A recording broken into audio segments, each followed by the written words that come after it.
আপোনালোকে যদি এতিয়ালৈকে চৰকাৰী ঘৰ পোৱা নাই তেতিয়াহ'লে এই ভিডিঅ'টো সম্পূৰ্ণকৈ চাওক। আহি গ'ল চৰকাৰী ঘৰ লাভৰ নতুন নিয়ম। নাথাকিব কেঁচা ঘৰ, আহিছে চৰকাৰৰ PMAY 2.0 আঁচনি। বছৰি 3 লাখতকৈও কম উপাৰ্জন কৰা লোকে পাব চৰকাৰী ঘৰ। ঘৰত বাহন থাকিলেও চৰকাৰে ঘৰ দিব আপোনাক। ঘৰ নিৰ্মাণ কৰিবলৈ 1.30 লাখৰ পৰা 2.50 টকালৈ কেন্দ্ৰীয় চৰকাৰে আবণ্টন দিছে 10 লাখ কোটি টকা। কেৱল গ্ৰাম্য অঞ্চলৰ লোকে নহয়, চহৰৰ দুখীয়া লোকেও পাব চৰকাৰী পকী ঘৰ।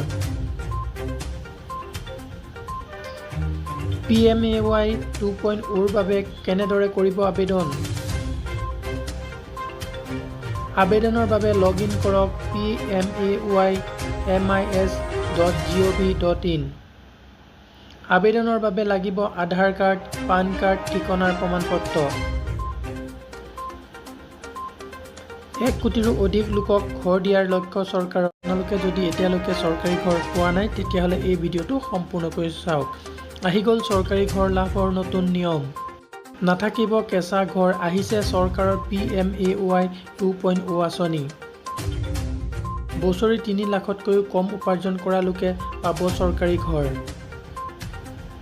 ঘৰত বাহন থাকিলেও চৰকাৰে ঘৰ দিব আপোনাক। ঘৰ নিৰ্মাণ কৰিবলৈ 1.30 লাখৰ পৰা 2.50 টকালৈ কেন্দ্ৰীয় চৰকাৰে আবণ্টন দিছে 10 লাখ কোটি টকা। কেৱল গ্ৰাম্য অঞ্চলৰ লোকে নহয়, চহৰৰ দুখীয়া লোকেও পাব চৰকাৰী পকী ঘৰ। PMAY 2.0 ৰ বাবে কেনেদৰে কৰিব আবেদন?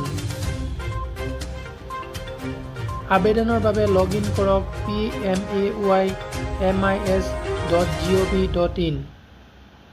আবেদনৰ বাবে লাগিব আধাৰ কাৰ্ড, পান কাৰ্ড, ঠিকনাৰ প্ৰমাণপত্ৰ।